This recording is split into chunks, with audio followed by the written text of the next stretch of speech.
बिस्मिल्लाहिर्रहमानिर्रहीम। अस्सलाम वालेकुम नाज़रीन, आप यूट्यूब चैनल देख रहे हैं। मैं इमरान खान हूँ। आज एक बड़ा फैसला आने वाला है और इस्लामाबाद हाई कोर्ट में आने वाला है। इस्लामाबाद की तीनों नशिस्तों का फैसला क्या होगा और ये मामला किस तरफ जाएगा, इस फैसले के साथ ये सारी चीज़ें जुड़ी हुई है।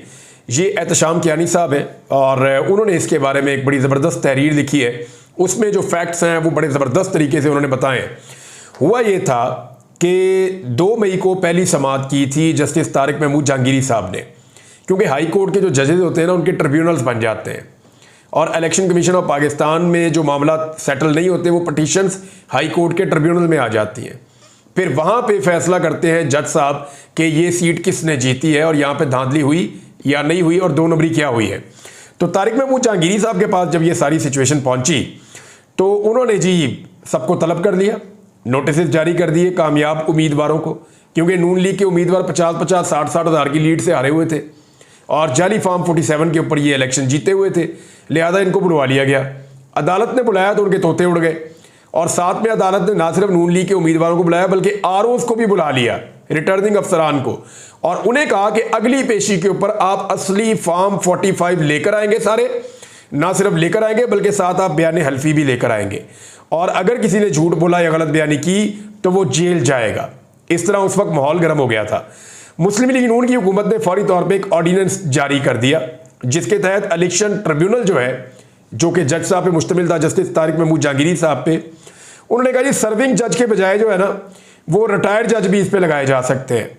और फिर नून लीग के कामयाब उम्मीदवारों ने 6 जून को इलेक्शन कमीशन में ट्रिब्यूनल तब्दील करने की दरखास्तें दायर कर दी और 4 ही दिन में इलेक्शन कमीशन ने फैसला करते हुए जस्टिस तारिक महमूद जहांगीरी साहब का ट्रिब्यूनल फारिग करके तो कहीं और शिफ्ट कर दिया।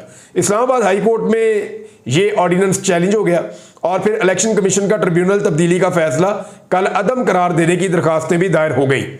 इस्लामाबाद हाई कोर्ट के चीफ जस्टिस आबिर फारूक साहब ने पहली समाअत में तो इलेक्शन कमीशन की चंगी जो है वो इज्जत अफजाई की और पहली 3 समाअतों में लगातार वो ये कहते रहे कि ट्रिब्यूनल तब्दीली का फैसला गैर कानूनी है, ये बरकरार नहीं रह सकता और रिटायर्ड जज के नए ट्रिब्यूनल को इलेक्शन पटिशन मुंतकिल करने का कमीशन का ऑर्डर उन्होंने मुअत्तल कर दिया। लेकिन केस का जल्दी फैसला नहीं हुआ बल्कि समाअतें चलती रहीं और तब तक ऑर्डिनेंस को पार्लियामेंट में पेश करके एक एक्ट बना दिया गया। यानी आबिर फारूक साहब की जो इस्लामाबाद हाई कोर्ट है उसने इस मामले को इतना लंबा किया कि वो जो ऑर्डिनेंस सदर ने पेश किया हुआ था, लेकर आए हुए थे, उन्होंने पार्लियामेंट के जरिए से उसका एक एक्ट बना दिया, उसकी जो सिचुएशन है वो तब्दील कर दी। अच्छा, अब हुआ ये कि उस कानून साजी के खिलाफ भी दरखास्तें दायर हो गई। इस दौरान जजेस की 2 महीने की छुट्टियां आ गई। आमिर फारूक साहब ने मौसम गर्मा की 1 हफ्ते की छुट्टी पर जाने से पहले 11 जुलाई को जस्टिस तारिक महमूद जहांगीरी साहब को यह कहते हुए रोक दिया कि बस चंद दिन की तो बात है, 1 हफ्ते की जो है छुट्टी है, उसके बाद मैं रोजाना की बुनियाद पे समाअत करूंगा और 4-5 समाअतों में केस निपटा देंगे। लेकिन ऐसा हुआ नहीं। तारिक महमूद जहांगीरी साहब ये ऑन रिकॉर्ड कह चुके हैं कि मैं 1 से 1.5 हफ्ते में इस्लामाबाद की इन 3 सीटों के नतीजे पे पहुंच गया हूं और मैं 1 से 1.5 हफ्ते में फैसला कर दूंगा, क्योंकि उन्होंने सारा सुना हुआ है मामला। बिलाखिर चीफ जस्टिस साहब ने 29 जुलाई को फैसला दिया। 29 जुलाई याद रखिएगा।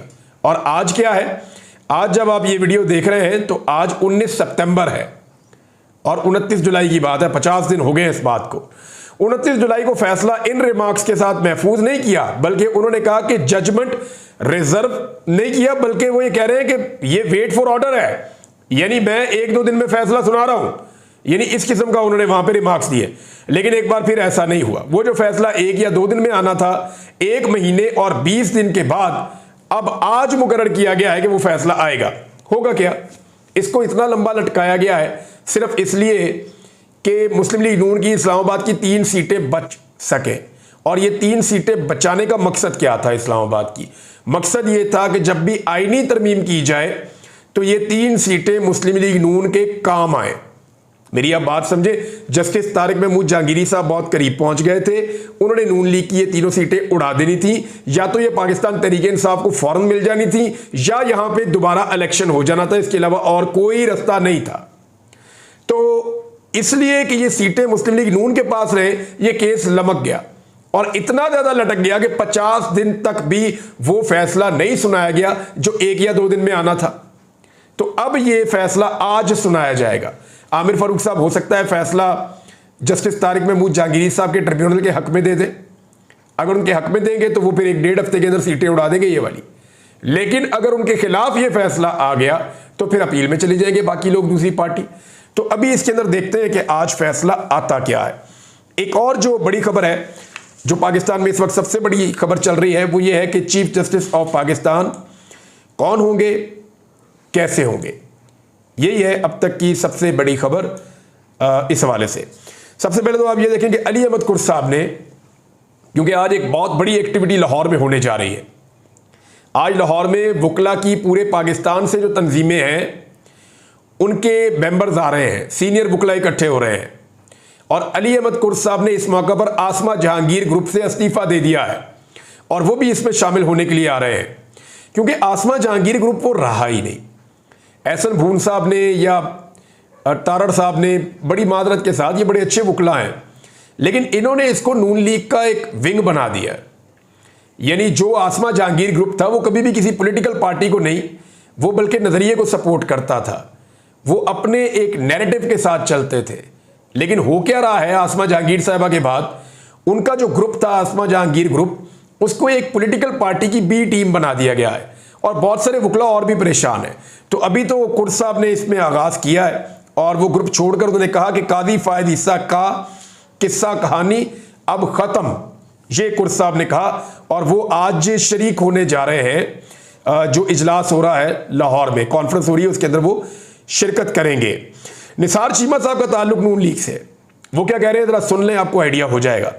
उन्होंने कहा बदकिस्मती से जो तरमीम की जा रही थी, इनका मकसद ये है कि सुप्रीम कोर्ट ऐसी हो जो हमारे हक में हो, चीफ जस्टिस हमारी मर्जी का हो, इलेक्शन कमीशन भी ऐसा हो जो हमारे हक में हो। ये जनाब सूरत हाल है। अच्छा, दूसरी तरफ पाकिस्तान तहरीक इंसाफ ने और अपोजिशन ने एक और प्रपोजल सामने रख दिया। उन्होंने कहा ठीक है जी, हुकूमत का हक है कि वो आईनी तरमीम करवाए मुल्क में। अगर वो आईनी तरमीम के लिए कंसेंसस पैदा करना चाहते हैं और अगर पाकिस्तान का कोई भला हो रहा है आईनी तरमीम से, तो हम इसका हिस्सा बन जाएंगे, अपोजिशन ने कहा। लेकिन उन्होंने एक शर्त रख दी और ये बड़ी टेक्निकल शर्त है। उन्होंने कहा जी आईनी तरमीम करने से पहले हुकूमत करे ये कि जस्टिस मंसूर अली शाह साहब का बतौर chief justice of Pakistan notification जारी कर दें, तो फिर हम आपके साथ इस शर्त की बुनियाद पे इसको आप पूरा करें, जस्टिस मंसूर अली शाह साहब का नोटिफिकेशन जारी करें चीफ जस्टिस ऑफ पाकिस्तान का, फिर हम आपके साथ मुज़ाकरात कर लेते हैं। एक और आदम नज़ीर तारड़ साहब ने स्टेटमेंट दिया, क्योंकि वो सफाई दे रहे थे, वकला के आगे बार्स आ गई थी वहां पे। तो उन्होंने कहा मौजूदा आइन के मुताबिक, ये बहुत बारीक बात है, मौजूदा आइन के मुताबिक, जो अभी तक आइन है, यानी तरमीम नहीं हुई अभी, तरमीम से पहले अभी तक जो आइन है उसके मुताबिक 25 अक्टूबर तक चीफ जस्टिस कादी फायद ईसा हैं, 26 अक्टूबर से justice Mansoor Ali Shah chief justice बन जाएंगे। दबाव बहुत था उनके ऊपर, बहुत सारे लोग बहुत सारे सवालात कर रहे थे, लेकिन टेक्निकली उन्होंने कहा जी कि ठीक है जस्टिस मंसूर अली शाह साहब जरूर आएंगे, लेकिन मौजूदा आइन के मुताबिक जो इस वक्त पाकिस्तान में आईने पाकिस्तान है। इमरान खान साहब के हवाले से, अच्छा ये चीजें तो यहां पे हम रोक लेते हैं क्योंकि ये चल रहा है मामला, अभी ये चलता ही रहेगा, इसको हम रिपोर्ट करते रहेंगे जब तक कादी फायद ईसा साहब अपने घर नहीं चले जाते और उनकी मुद्दत मुलाजमत मुकम्मल करने के बाद वो रिटायर नहीं हो जाते। यहाँ पे इंसानी हकूक का एक मामला है, वो आपके साथ शेयर करता हूँ। अलीमा खान साहिबा ने अपने भाई के हवाले से कुछ बड़े इंपॉर्टेंट स्टेटमेंट्स दिए हैं, वो स्टेटमेंट जानना भी आपके लिए ज़रूरी है, वो भी मैं आपके सामने रखता हूँ। अलीमा खान साहबा ने कहा कि इमरान खान को बच्चों से बात नहीं करवाई जाती, ये इमरान खान का हक बनता है। उनका ख्याल है इमरान खान ऐसे टूट जाएगा। पिछले 1 साल से इमरान खान नहीं टूट रहा और आगे भी नहीं टूटेगा। इमरान खान कहते हैं कि ये वक्त अल्लाह ताला ने मुझे तोहफे के तौर पर दिया है, मैं 1 मिनट भी ज़ाया नहीं करूँगा, मैं इल्म हासिल कर रहा हूँ, मैं सोच रहा हूँ, हिकमत अमली बना रहा हूँ, स्ट्रेटजी बना रहा हूँ कि बाद में मुझे क्या करना है। ये अलीमा खान साहिबा ने कहा। अब इसके अलावा आप गौर करें तो जेल में से जो खबर आई थी वो ये थी कि इमरान खान साहब को 250 से ज़्यादा किताबें फराहम की गई हैं। यानी इमरान खान साहब ने एक भंडार है इल्म का जिसको वो पढ़ रहे हैं, किताबों को पढ़ रहे हैं, और जो किताबें उनको मुहैया की गई हैं उनमें से मैंने कुछ किताबों के नाम पता किए हैं। तो ये बड़ी शानदार किताबें हैं, दुनिया के अंदर बेहतरीन बिकने वाली किताबें हैं और ये नॉलेज का भंडार है जो इमरान खान साहब किताबें पढ़ रहे हैं। ना सिर्फ वो किताबें पढ़ रहे हैं, कुरान पाक भी पढ़ रहे हैं, अहादीस भी पढ़ रहे हैं। मेरे ख्याल में वो अपना ज़्यादा वक्त अपनी जिस्मानी फिटनेस और अपने आप को तैयार करने में गुजार रहे हैं कि आने वाले वक्त में उन्होंने पाकिस्तान को किस तरफ लेकर जाना है और पाकिस्तानियों को किस तरफ उन्होंने तरगीब देनी है।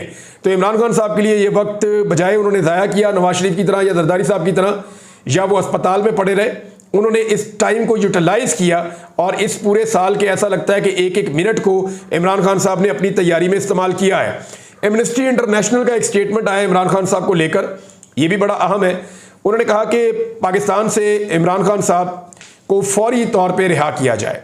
उन्होंने मुतालबा किया हुकूमत पाकिस्तान से कि बानी चेयरमैन पाकिस्तान तहरीक इंसाफ इमरान खान को फौरी तौर पर रिहा किया जाए। एमनेस्टी इंटरनेशनल के शाया करदा बयान में इदारे का कहना है कि इमरान खान की सज़ा के हवाले से बैनुल-अक़वामी इंसानी हकूक़ के मेयारात के तहत कई मुनसिफाना ट्रायल की खिलाफ वर्जियों का पता चला है, यानी उनका ट्रायल ठीक नहीं हो रहा, जिसके नतीजे में इनकी मनमानी नज़रबंदी हुई है। इदारे का कहना है कि इमरान खान को इनकी आज़ादी के हक से महरूम रखा जा रहा है। यही बात अक़वाम मुत्तहिदा से भी कही गई थी। एमनेस्टी इंटरनेशनल का कहना है कि उसने इमरान खान के मुकदमात की अहम दस्तावेज़ात का जायजा लिया है और ट्रायल में शामिल वकला से बातचीत की है, जिससे पता चलता है कि इमरान खान को हिरासत में रखने और तमाम सियासी सरगर्मियों से दूर रखने के लिए कानूनी निज़ाम को हथियार के तौर पर इस्तेमाल किया जा रहा है। एमनेस्टी इंटरनेशनल ने पाकिस्तानी हुकाम से मुतालबा किया कि वो इमरान खान को सवाबदीदी प्री ट्रायल हिरासत से फौरी तौर पर रिहा करें। तहरीक इंसाफ ने भी इस हवाले से अपने ऑफिशियल ट्विटर अकाउंट पर ट्वीट किया और उन्होंने सारी तफसीलात बताई, लेकिन एमनेस्टी इंटरनेशनल का इस वक्त मुतालबा ये बहुत इंपॉर्टेंट है और इमरान खान साहब के लिए दुनिया भर से आवाज़ उठ रही है और बार बार उठ रही है। नादरीन, जो तरमीम करवाना चाह रही थी हुकूमत, वो तरमीम अब सबसे ज़्यादा ऐसा लगता है पीपल्स पार्टी के गले में पड़ी हुई है। चंद सोर्सेज ने यह बताया कि बिलावल भुट्टो जरदारी के लोगों ने खुद रब्ता किया टीवी चैनल से कि बिलावल बात करना चाहते हैं, बिलावल का इंटरव्यू लिया जाए ताकि वो अपना डैमेज कंट्रोल कर सके। मिसाल के तौर पर बिलावल अब ये कह रहे हैं कि यानी एक बड़ी अजीब बात उन्होंने की, अपनी पार्टी पॉलिसी के खिलाफ कोई भी वोट दे सके, इसका हक होना चाहिए। तो इसमें तो खरीदो फरोख्त में सबसे महार आपकी पार्टी है बिलावल साहब। आप तो हॉर्स ट्रेडिंग का रास्ता खोल देंगे। आपको जब भी वोट चाहिए होंगे आप किसी भी पार्टी के बंदे तोड़ के वोट ले लेंगे, पैसा फेंकेंगे और वोट ले लेंगे। और कोई पार्टी तो इस काम में इतनी अच्छी है नहीं जितने ज़बरदस्त तरीके से ये काम बिलावल भुट्टो जरदारी की पार्टी करती है। और बिलावल भुट्टो जरदारी साहब के बारे में कामरान मुर्तज़ा साहब, जिनका ताल्लुक है JUIF से, उन्होंने कहा कि बिलावल ने कहा कि हमने तहफ़्फ़ुज़ात का इजहार किया कि ये कौन सा आइन आप लेकर आ गए, आर्टिकल 8 को आप छेड़ रहे हैं, बुनियादी इंसानी हकूक़ को आप ख़त्म कर रहे हैं। तो बिलावल ने कहा जी कि देखें बात यह है कि हमारी मजबूरी है। तो फिर हमने बिलावल को कहा कि जनाब आपकी तो मजबूरी है, हमारी कोई मजबूरी नहीं है। आर्टिकल 8 पर वो कह रहे हैं जी हमें काफ़ी तहफ़्फ़ुज़ात थे। तो बिलावल ने कहा जी हमारे पास कोई चारा नहीं है, हम इस सूरत हाल में मजबूर हैं। बिलावल ने यह भी कहा कि अगर हुकूमत के पास कोई 9 मई में इमरान खान साहब के मुलव्वस होने के सबूत हैं तो सामने लाना और कानूनी तौर पर आगे बढ़ना चाहिए। यानी कभी इधर को जाते हैं कभी इधर को जाते हैं, उनको समझ नहीं आ रही, वो बहुत बुरी तरह फंस गए हैं। बिलावल ने या पीपल्स पार्टी ने अपने चेहरे पे जो जमहूरियत की मलमाकारी की हुई थी उसका ऐसा मुंह धुलवाया इमरान खान ने इस दफ़ा।